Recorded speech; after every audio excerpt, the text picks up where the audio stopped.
Kita kali ini akan belajar bagaimana membuat sebuah desain database yang memiliki normalisasi. Pertama, yang kita butuhkan adalah sebuah aplikasi yang bernama Visual Paradigm. Kita bisa download di sini. Alamatnya ada di visualparadigm.com. Kemudian kita pilih langsung saja ya. Langsung klik pada menu Try Now. Ini diklik. Kemudian kita bisa download versi yang trial.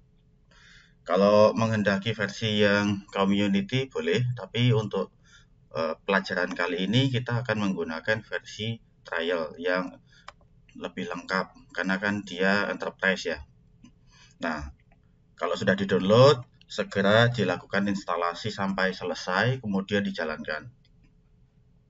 Setelah itu, kita buka aplikasinya seperti ini. Ya, begini ya. Ini nanti akan tampil seperti ini. Kemudian kita pilih pada tab menu System Design. Seperti ini. Setelah itu, kita klik pada tombol plus. Ini diklik. Setelah itu, nanti akan muncul banyak contoh yang siap pakai. Tapi dalam kasus kita kali ini, kita akan membuat dari nol. Maka, pilih blank IRD ya. Kita pilih blank IRD, ya ini blank. Setelah itu kita klik next. Kemudian kita beri nama saja, atau biarkan saja namanya seperti itu. Langsung saja kita klik OK.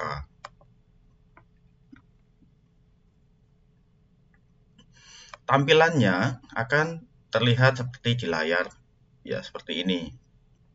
Sebelum kita memulai membuat sebuah desain database yang memiliki normalisasi basis data, langkah yang perlu kita lakukan adalah pastikan kita sudah menginstal sebuah aplikasi web server. Misalkan download ya, download sebuah software namanya XAMPP yang di dalamnya sudah ada Apache, MariaDB, PHP, Perl, dan lain-lain. Nah, silahkan pilih versi yang dikehendaki.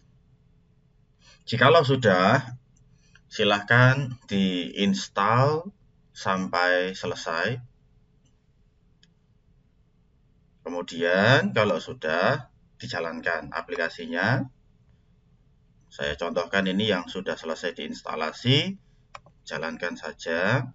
Kemudian kita jalankan untuk yang service MySQL. Kita klik tombol start pada MySQL. Tunggu hingga muncul informasi seperti ini. Diklik tombol allow access. Artinya kita mengizinkan web server untuk database-nya, database server itu diaktifkan. Jikalau sudah, kemudian kita bisa tekan, di sini ada tombol admin, kita klik saja seperti ini. Karena dia berbasis website, maka Apache-nya juga harus kita jalankan. Ya, jadi kalau kita membutuhkan MySQL database, ya database-nya saja. Tapi karena kita ingin masuk ke PHPMyAdmin, maka Apache-nya harus kita jalankan juga. Nah, ini sudah nyala. Kemudian kita klik pada database. Misalkan kita beri nama di sini online shop. Jadi nanti rencananya kita akan membuat sistem informasi yang sangat sederhana terkait toko online. Nah, kalau sudah seperti ini, kita klik tombol create. Nah, ini kan selesai ya. Begitu sudah selesai, kita minimize. Sekarang kita fokus atau kembali lagi ke Visual Paradigm. Nah, sampai di Visual Paradigm, kita klik tombol menu ya, kita klik menu Tools, kemudian pilih DB, pilih Database Configuration. Tujuannya adalah kita akan menghubungkan antara aplikasi Visual Paradigm dengan database MySQL Server. Caranya sekarang setelah masuk ke form database configuration, kita centang database yang kita kehendaki. Dalam pelajaran kita kali ini, kita akan memilih yang MySQL. Kita centang saja yang kita perlukan. Kemudian, langkah berikutnya adalah ini kan saya belum punya ya, driver yang digunakan untuk menghubungkan antara aplikasi Visual Paradigm dengan MySQL belum saya miliki atau kita belum memiliki. Nah, langkah yang harus kita lakukan adalah di sebelah kanan ini ada tombol download driver, kita klik saja. Nah, setelah ini pastikan komputer kita terhubung dengan internet, karena kalau tidak terhubung nanti download drivernya tidak akan berhasil. Ya, pastikan terhubung dulu dengan internet. Jikalau sudah seperti ini, langsung saja klik OK. Dia akan mendownload driver yang diperlukan. Jikalau sudah selesai, kita klik tombol close. Ini kan sudah selesai ya, statusnya done. Kita klik tombol close, maka otomatis drivernya akan tersedia. Nah, setelah itu configuration URL-nya untuk hostname kita isi dengan localhost karena database kita ada di komputer lokal. Kemudian port untuk database yang kita pakai adalah 3306. Setelah itu nama database-nya kita bisa melihat kembali, namanya di sini adalah online shop. Nah, kita tulis saja di sini online shop seperti ini. Kemudian kita isi juga untuk username-nya. Kalau kita menginstalasi web server SAM seperti ini dengan pengaturan aslinya tanpa kita ubah-ubah, maka username-nya ini itu adalah root, sedangkan passwordnya adalah kosong. Nah, setelah kita melengkapi semua konfigurasi yang diperlukan, kita klik tombol test connection dengan tujuan untuk mengetahui atau memastikan apakah aplikasi Visual Paradigm itu berhasil terhubung dengan database server yang tadi database-nya sudah kita siapkan. Klik satu kali. Nah, jikalau muncul informasi Visual Paradigm Enterprise Connection Successful, artinya koneksinya berhasil. Ketika koneksi sudah berhasil, kita klik OK, kemudian kita klik OK. Nah, selesai. Itu tadi proses bagaimana kita menghubungkan antara aplikasi Visual Paradigm dengan database MySQL Server.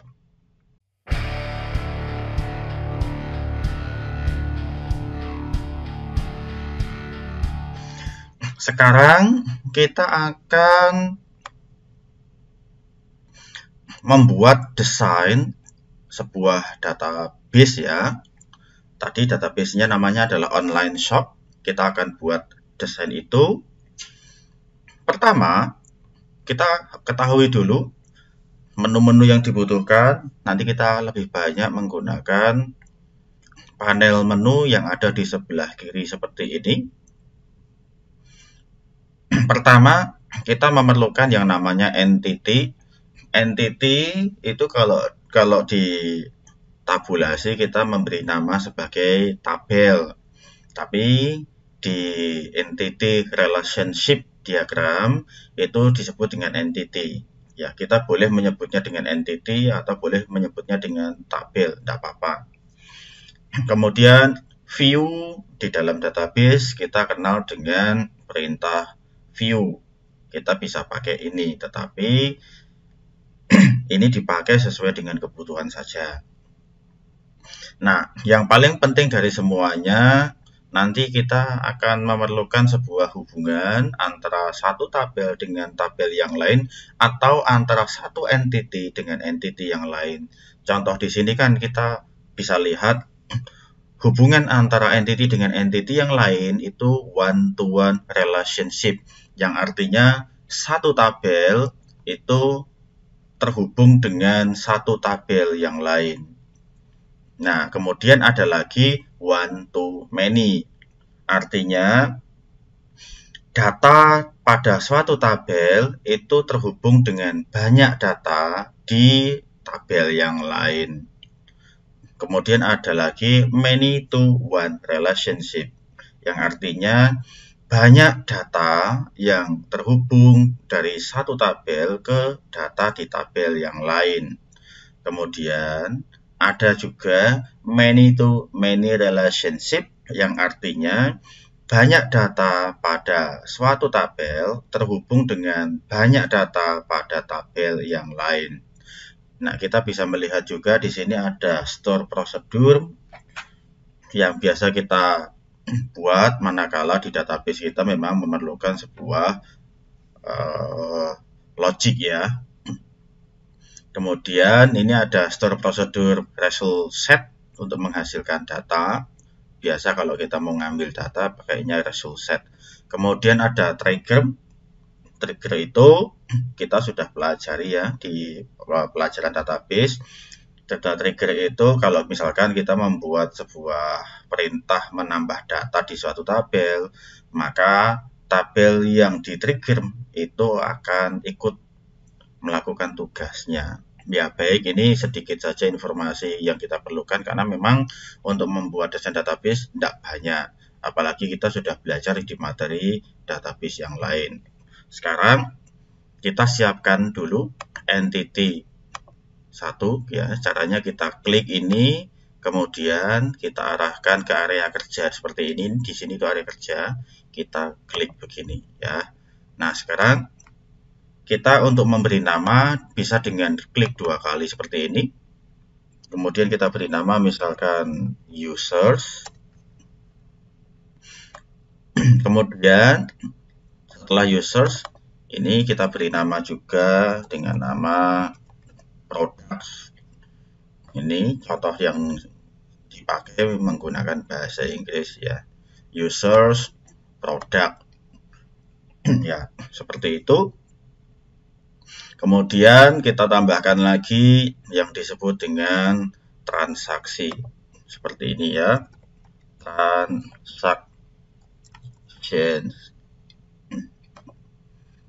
Nah, kita buat datanya, kita lengkapi dulu saja. Caranya ini, users, tabel entity users ini, klik kanan, kemudian pilih open specification.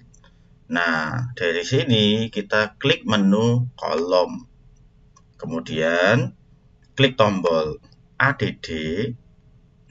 Setelah itu kita isi perintahnya, kolom nama kolomnya ID, kemudian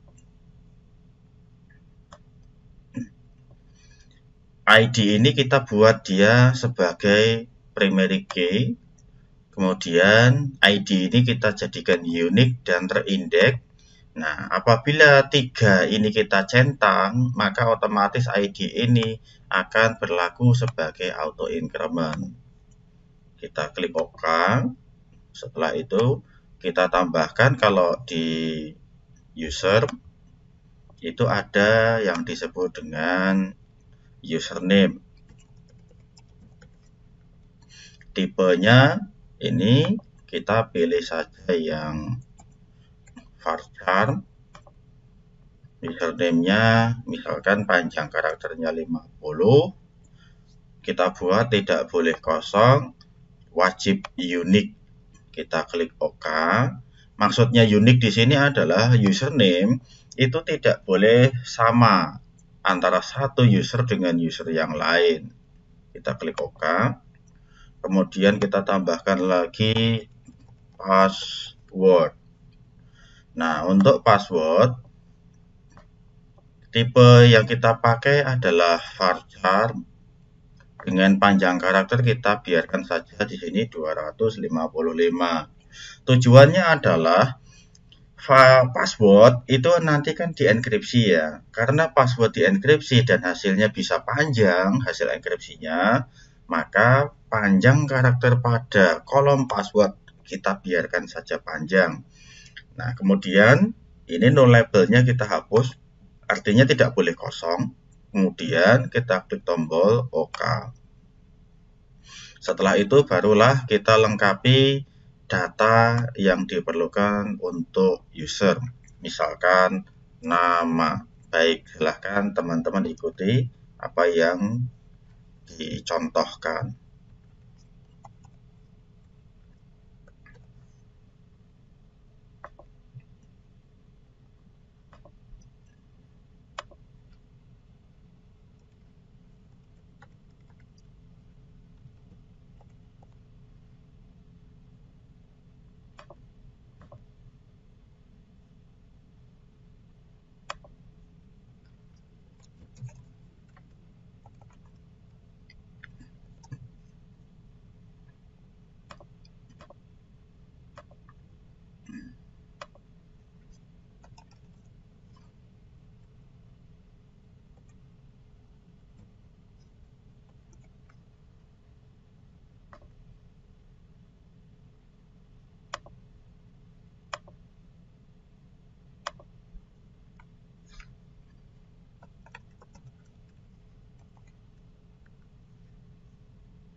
Kalau sudah seperti ini, sudah lengkap, kita klik tombol OK. Maka yang kita perlukan sudah tersedia. Sekarang kita buat untuk yang produk, caranya sama. Klik kanan, pilih Open Specification, kemudian lengkapi data yang diperlukan. Nah, silahkan teman-teman mengikuti apa yang saya contohkan.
Sekarang kita buat untuk yang transaksi.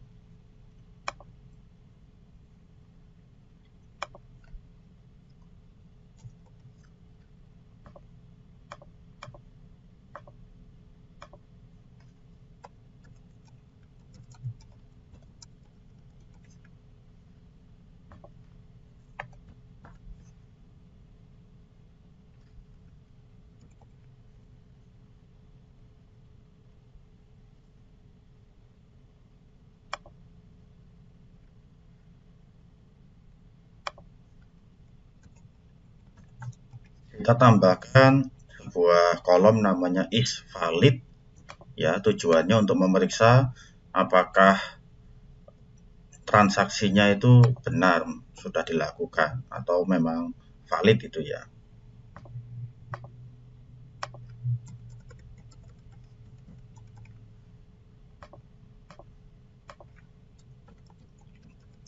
Nah, ini tadi saya menambahkan sebuah kolom namanya, ini saya ganti dulu, namanya created dan modified. Nah, maksudnya adalah kapan sebuah produk itu atau kapan sebuah data pada suatu tabel itu dibuat. Kalau modified, kapan data pada sebuah tabel itu dimodifikasi. Seperti itu. Nah, sekarang kita tambahkan lagi namanya produk ya. Kalau sebuah produk kan pasti ada gambarnya. Ini kan belum ada gambarnya. Oleh sebab itu, kita tambahkan lagi saja sebuah entity, kita beri nama image. Jadi, sebuah produk itu bisa memiliki banyak gambar. Kita lengkapi datanya.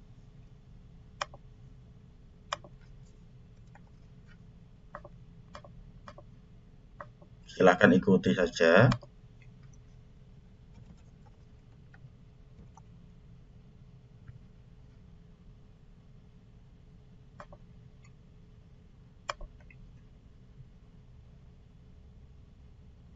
Nah, sekarang kita menghubungkan antara tabel satu dengan tabel yang lain.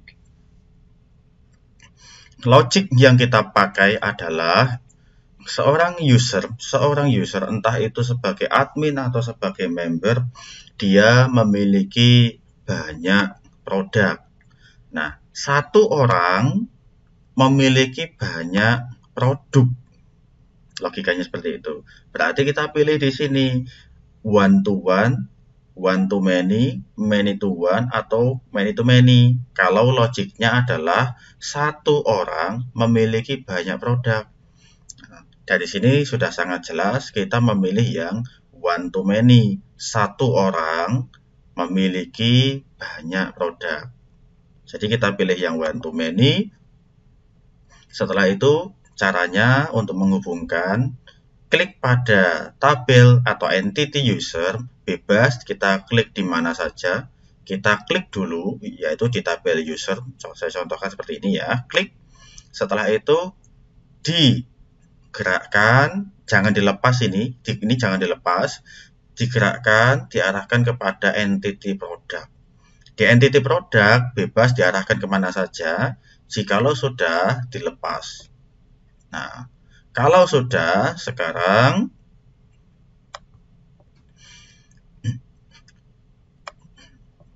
akan muncul sebuah dialog seperti ini.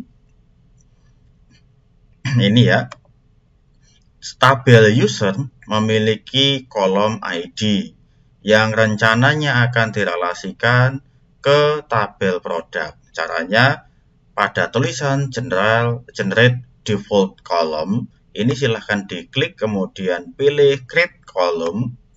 Setelah itu kita pilih ini, isi informasinya tidak bisa sembarangan supaya kita tidak kesulitan di kemudian hari.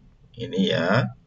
Maka untuk penamaannya kita buat nama. Pertama, kita tuliskan dulu nama tabel yang ada di sisi sebelah kiri sebagai primary key-nya ya. Nah, nama tabelnya kan users. Users itu jamak. Karena relasinya tunggal, maka S-nya kita hapus untuk menunjukkan bahwa relasi itu tunggal. Nah, oleh sebab itu S-nya kita hapus, kemudian kita tambahkan dengan garis bawah atau underscore seperti ini. Kemudian kita tuliskan nama kolomnya yang akan direlasikan, yaitu ID. Kalau sudah, tipenya tetap integer, null labelnya kita hapus, kemudian kita tambahkan index. Jikalau sudah, klik saja tombol OK seperti ini, kemudian klik OK kembali. Sehingga kita bisa lihat hubungan ini akan kelihatan di sini, yang di bawah akan menciptakan sebuah kolom baru sebagai foreign key-nya. Jadi ini adalah primary key-nya dan ini adalah foreign key-nya. Jadi nanti membacanya mudah. Kalau ada user underscore ID atau apapun itu, kita bisa melihat contoh di sini adalah user, langsung kita bisa membaca ini tabel user ID, berarti foreign key dari tabel user, seperti itu. Kemudian ada lagi, satu produk itu memiliki banyak gambar. Oleh sebab itu kita buat saja entity-nya atau relasinya ya, maaf, kita klik ini one to many. Dari produk jangan dilepas ya, diklik di sini jangan dilepas, diarahkan ke tabel image atau entity image. Kita klik kemudian kita lepas seperti ini. Sama seperti tadi, kita buatkan namanya di sini. Ini kan namanya produk, maka kita tulis produk. Karena relasinya adalah tunggal, S-nya dihapus, diganti dengan underscore, kemudian nama kolom yang dijadikan foreign key-nya yaitu ID. Ya, seperti ini. Kemudian null labelnya kita hapus, kita pilih index, kita klik tombol OK. Kita klik OK. Sudah, maka terhubung sudah. Setelah itu kita buat ya, di sini ada user, kemudian ada produk. Nah, ini kan sudah muncul seperti ini. Satu user itu bisa membeli banyak produk. Satu produk atau banyak produk ini ya. Banyak user atau banyak orang bisa membeli banyak produk. Pun demikian sebaliknya, banyak produk bisa dibeli oleh banyak user. Nah, karena kita dengan menggunakan logika seperti itu, kita memerlukan relasi many to many. Karena apa? Karena banyak user bisa membeli banyak produk. Atau sebaliknya, banyak produk bisa dibeli oleh banyak user. Nah, untuk membuat many to many yang kita perlukan, ini seperti ini sebetulnya. Saya contohkan ya. Klik saja many to many, kemudian kita klik user, kita arahkan ke produk. Nah, dia akan menciptakan tabel baru. Ini ya, dia menciptakan tabel baru. Bedanya kalau yang di sini garis putus-putus, sedangkan yang di sini garisnya lurus. Nah, ini seperti ini, gitu ya. Nah, tetapi karena apa yang kita pelajari itu nanti berlanjut ke pembuatan aplikasi websitenya, maka cara ini saya tinggalkan. Ini hanya sebatas sebagai informasi pengetahuan. Ini. Nah, gantinya adalah tadi sudah kita siapkan namanya entity transaction atau tabel transaction. Caranya sama.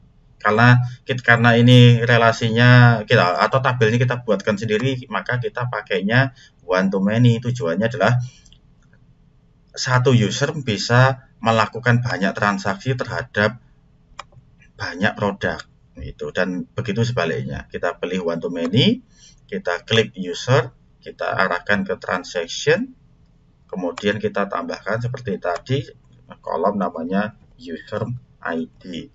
Ini ya, user ID. User itu nama tabelnya, sedangkan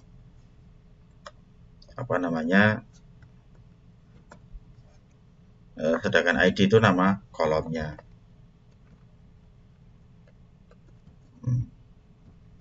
Bentar ini.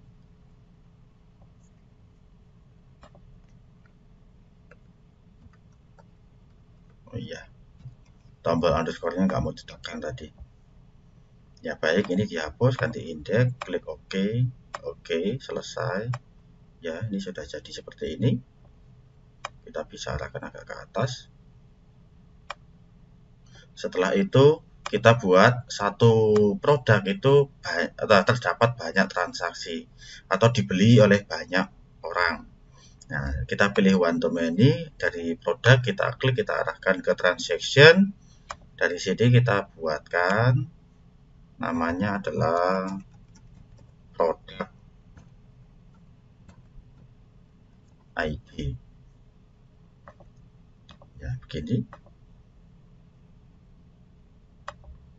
Nah, seperti ini kita bisa melihat bahwa desain yang kita perlukan sudah selesai. Yang ini sederhana sekali, tetapi dari sederhana ini apabila desain yang kita buat keliru, maka nanti pada tahap berikutnya di pembuatan website itu juga akan keliru. Gitu. Nah, baik, kita nanti akan lanjut lagi pada materi pembuatan aplikasi website.